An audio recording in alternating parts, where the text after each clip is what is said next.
300 days of sunshine, an outdoor adventure lifestyle, a hip nightlife, amazing restaurants. What more could you ask for, right? There's a reason so many people love living in the Mile High City. But there's a lot of people who come here and they are actually surprised. And so I want to share with you a few warnings that you need to know about before you move here. There's a lot of reasons that people come here and they don't make a great decision because they don't really know exactly what they're getting themselves into. I'm Heather O'Leary. I'm a realtor in the Denver metro area, and I have been analyzing market trends and helping people buy and sell properties. Let's start with something that sounds pretty simple, but the elevation, the altitude here matters so much. We're at 5,280 feet, 5,280. That's very common. And what's interesting is that it really affects the way you live, and you wouldn't really think about it if you're coming from sea level. Denver's technically a high altitude desert. The average annual precipitation is 14 inches. That's drier than Los Angeles. And so what this means for your body is something that you can feel immediately. Chapstick isn't optional, lotion is a necessity, and you're gonna use sunscreen probably more than you have ever used it in your entire life, because for every 1,000 feet of elevation you are closer to the sun, the UV radiation increases by 4%, which means you're probably gonna get sunburned a lot more than you would normally expect at a lower elevation. In fact, sometimes I joke that I go to sea level or the beach and I don't even really get a tan because I'm so much further away from the sun.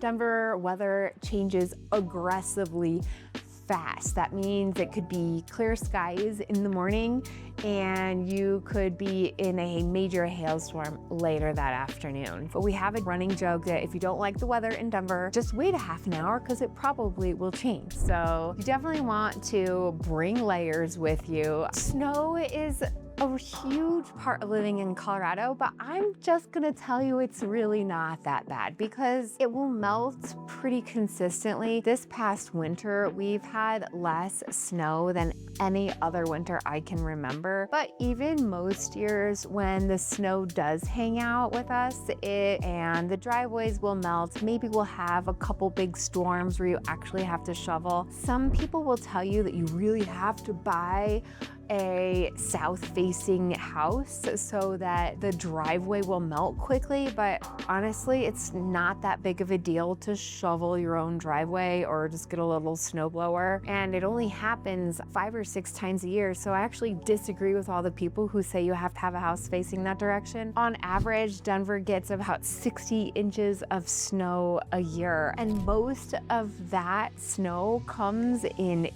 huge storms all at once and then melts pretty consistently after that. The roads can go from very clear to dangerous driving very fast, and if you haven't grown up here, knowing how to drive on snow is definitely a skill that you should learn. Ask a native, ask me. I'm happy to share a little bit with you. When all that snow begins to melt, a lot of times we'll have what we call mud season, and mud season is the time when there's a lot of rain or kind of spring snow melt going on in the mountains and you can't hike or ride on trails. In fact, there'll be signs everywhere that say mud is a choice, and what they mean is you should not be riding your bike or hiking on muddy trails because it can really damage the trails and just make them all off camber and off balance and cause problems. So that only lasts, I'd say, for a couple of weeks, maybe right after a big storm. So it's really not that big of a deal, and you can always just go hike or walk on something that's a little bit more sunny, like the South Platte River Trail, or just take a walk around a lake or your neighborhood. This year, since we've had such a mild winter, we're actually in a drought, and that's my next big huge warning. There are so many issues with us having a drought, running from major potential problems like wildfires or the smoke season. This one is a pretty big financial issue, and it also affects your lifestyle, of course. Colorado has over 321,000 homes that have wildfire risks. So if you're looking for a property that's near the foothills, in communities like Jefferson County, Deer Creek Canyon, Ken Carroll, Morrison, Genesee, or in Boulder County or Broomfield, Superior, Golden, anywhere that's a wildland and an urban mix, those areas are going to have an incredible fire risk. And so there's two factors that are an issue. Obviously, the potential of your house burning down. That has happened, of course, in the past, especially in the 2021 Marshall fires that moved through Boulder County. That fire actually destroyed 1,000 homes. And the worst part is that 74% of them were underinsured. So that means that they didn't have enough homeowners insurance to cover the current property value of their home. So homes had appreciated so much in the past years that they hadn't reevaluated their policy and increased their premiums to cover a higher value of their home. Since 2018, Colorado homeowners insurance rates have increased by literally 100%, so double. The average premium is now $4,100 per month, but in the foothills or mountain area zip codes, it can be well above $7,500 a year, and that's definitely due to the wildfire exposure. And there are things that you can do as a homeowner in the mountains to make sure that your home is protected, including clearing away any brush or having trees further away from your actual house. Before you make an offer on a house that's in the mountains or near the foothills, of course, I will connect you with one of my insurance agents who will make sure you are protected. And now let's move on to more aspect of this drought: smoke season and campfire bans and low rivers. So smoke season is the time in July and August where unfortunately sometimes we even smell the smoke from way out of state. Fires that are occurring will just blow their smoke towards us and somehow it settles in Denver and you can really feel it in your lungs. There'll even be signs up that say that it's a higher pollution day and you should exercise indoors. If you're coming from a bigger metro, then you might just be used to this and actually think that Colorado's air is very clean. But there are some days when you can just really feel the haze of smoke that is kind of annoying. It does go away as you head into the mountains, and the cool part is that we can escape the city heat by driving into the mountains. It's easily 10 to 20 degrees cooler in the mountains during the summertime. So that's a benefit. Now, if you're looking at camping, you might not be allowed to have a campfire, which can be very disappointing. Campfire bans are in effect very often, and there'll be signs all over the place, but you also should check the county website to find out. Now, if you want to live in the actual city and not in the mountains, you don't have to worry about that as much. However, what I will tell you is that access to the mountains is not as easy as you might think it is. Some people will come here and think that they are buying a very amazing house on the east side of town and they're just gonna pop up to the mountains because now they live in Colorado, but that probably isn't going to happen unless you're comfortable being in the car a lot. So if you decide to live on the east side of I-25, you just have to be aware that driving into the mountains is going to take you some time and you just want to plan ahead for it. Or, of course, I'm happy to guide you to the right location based on what your lifestyle actually is. I have a neighborhood quiz, so scan here and you can take the quiz and it will help tailor the results of which area of Denver is best for you based on the things that you love to do, where you need to work, what your commute would look like, and your preference on type of neighborhood and schools.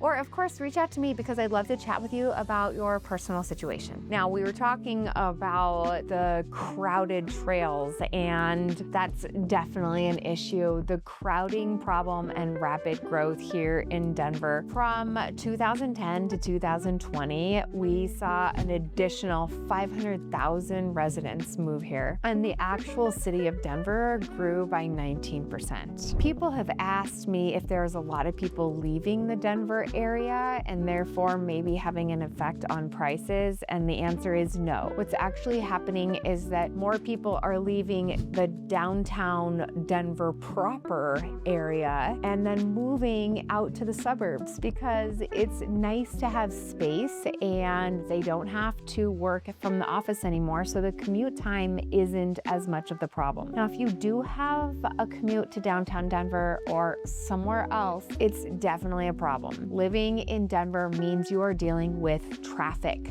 consistently.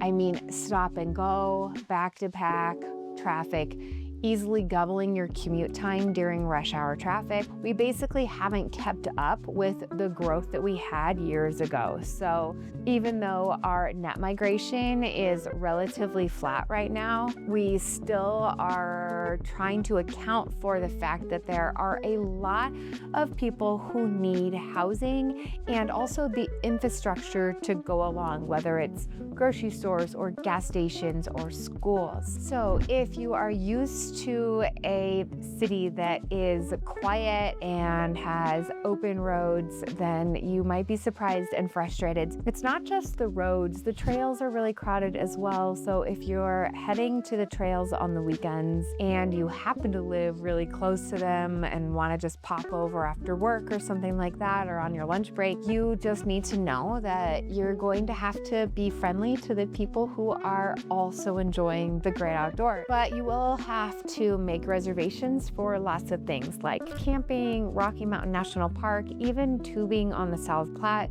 you need a reservation for. There are some places that don't require reservations, like for example, Cherry Creek State Reservoir or Chatfield, but they also get so full on the weekends that you might be fighting for parking or having to walk a long ways to get to the beach access. Denver's food scene is excellent as well. Restaurants are fabulous, especially in the Denver Tech Center area where you'll find Ocean Prime and Shanahan's, just to name a couple of my favorites. Or downtown Denver has the best possible restaurants, everything from eclectic, low-high area and all the way to Five Points, where you'll find so many venues for live music and patios to enjoy, breweries everywhere. And of course, you might need a reservation or they could easily fill up on the weekends. Additionally, all of this growth means that our housing inventory is still trying to catch up. We still have a ton of construction in the Denver area, and usually that's on the outer ring suburbs of Denver. And there are little pockets throughout the Denver area that you'll see a lot of multifamily or like apartment or condo or townhome communities that are all attached together, sharing a wall, because those are easier for people to afford and they're better for rentals. Not only that, land is so expensive within the city limits that a lot of builders will choose to build up instead of out, meaning the new construction has smaller lots or maybe no lot if you buy an attached property. So unless you want to move further out of the city, you're probably going to have either an older home or a new construction home that doesn't have a lot of land around it. Let's talk more about commute times. If you're moving from a metro that has public transportation, you are going to be surprised because Denverites definitely rely on their cars. Now, we do have public transportation. The Regional Transportation District, or RTD, is like the bus. I do have a lot of friends who will use the light rail, especially because it commutes directly to downtown from Littleton, Golden, and DIA.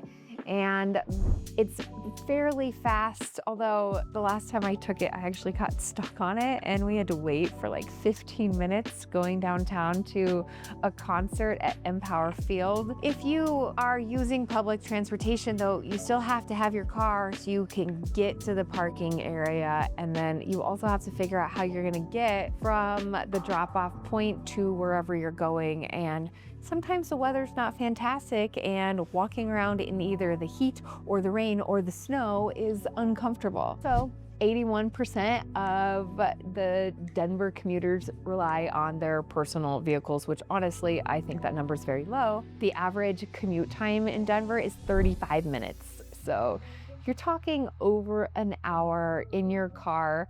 And that's why a lot of people will choose to live in the Lakewood, Littleton, Arvada areas, because then their commute to downtown is much shorter. Commute times are such a big factor because Colorado's job market is booming, and it has been 4 years. Salaries increased by 6% in 2025, ranking Colorado as the 39th out of 50 states for job growth. So whether your commute time is based on your lifestyle or where you want to live, you probably still are going to want to do some really fun outdoor activities. The next thing you should know is that no matter how great you think you're doing in your sport, somebody is probably doing something more epic than you are. There are a surprising number of fantastic athletes in the Denver area, but it also means that the keeping up with the Joneses feeling is real, and you never quite feel like you're good enough because you're always trying to be better, better, and better.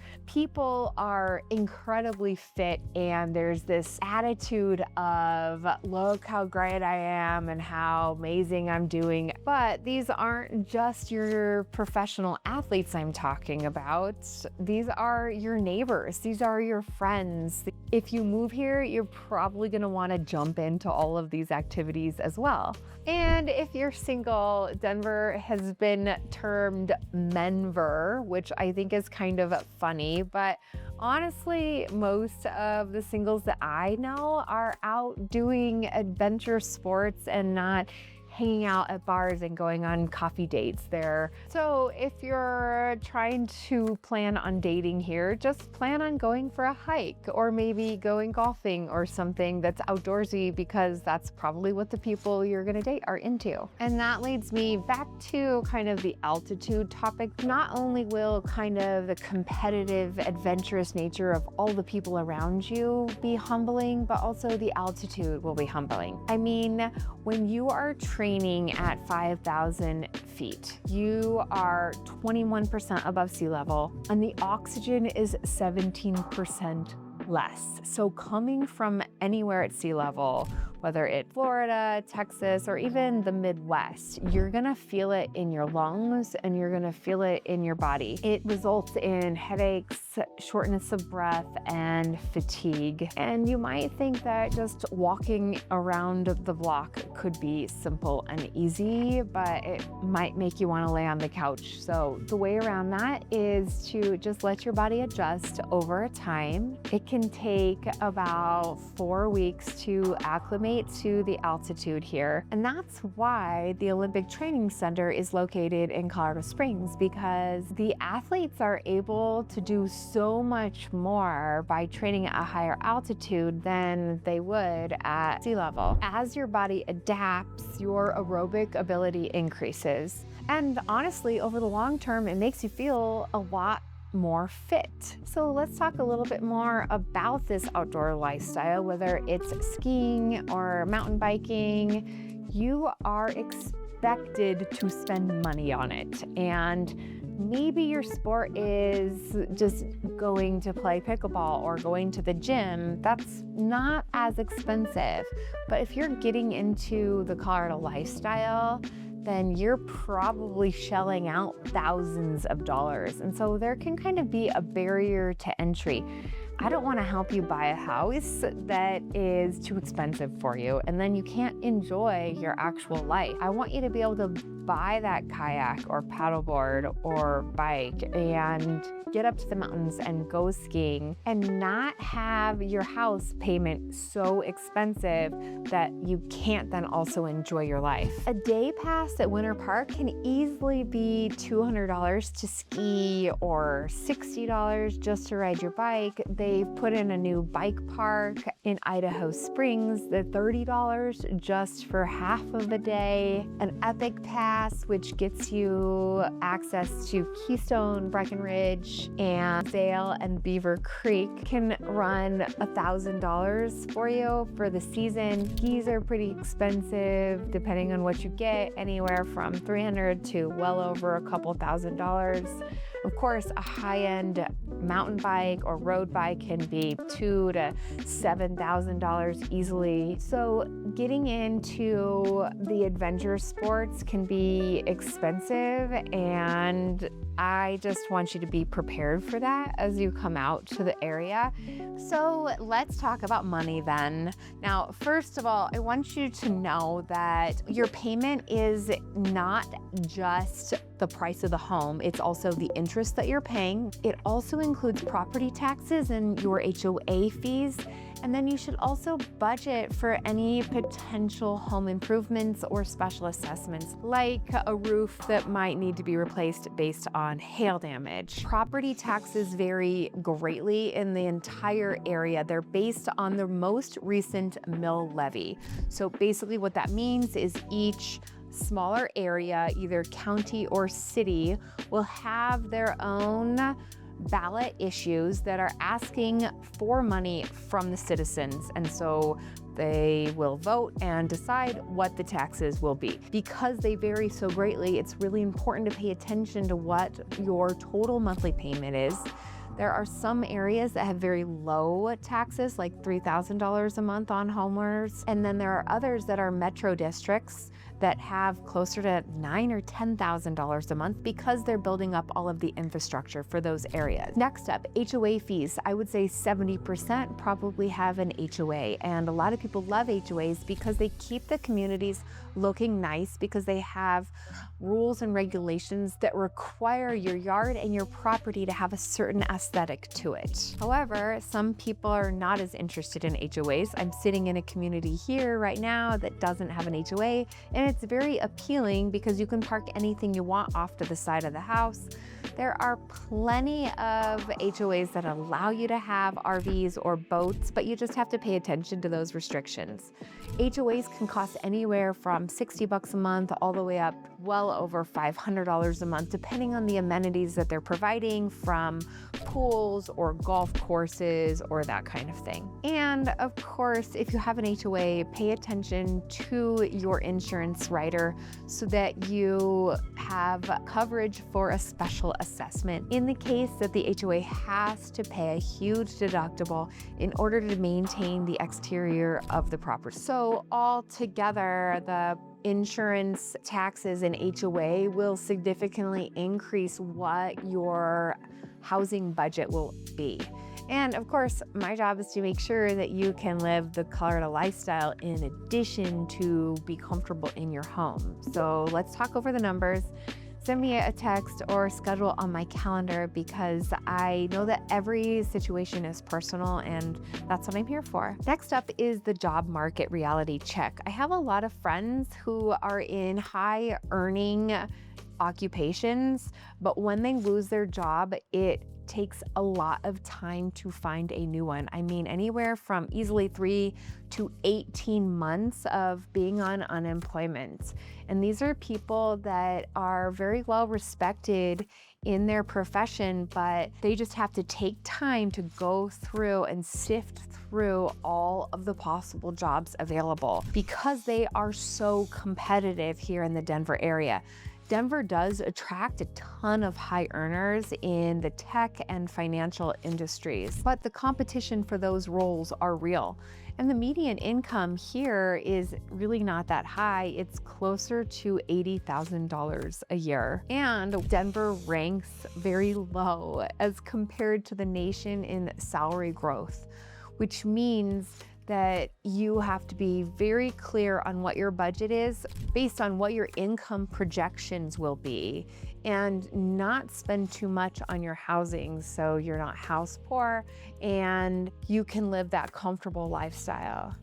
If you're in an industry that requires you to work in a certain location, whether it's healthcare or service, education, it's important to choose your community and the location of your job well. And if you are starting to search for jobs right now, this is the time to check out my neighborhood quiz because maybe you want to base your decision on the type of job you get on what location it is. If you don't love that location, maybe you lean towards choosing a different job. Now, obviously, you're probably just gonna choose the job that feels the best for you, just like you're gonna do with a house, but we wanna base all of our decisions on finances. And that leads me to the very last point. Affordability in the Denver area is incredibly difficult. We actually coined the term affordability fatigue here in the Denver metro area because buyers are really facing a challenge. We've had double-digit appreciation for 2021 and 2022. And then that combined with our current higher interest rate market means that home prices feel very challenging to get into. A property that you could have bought in 2019 might be double the payment right now in 2026. A median single-family home at around $650,000 here in the Denver area might feel out of reach. And so what I want to communicate to you is that it is doable. You just might have to balance all of your lifestyle and expectation choices so that your decision to move to Colorado is based on a number of things. And of course, that's what I'm here for. That's why I developed that neighborhood quiz.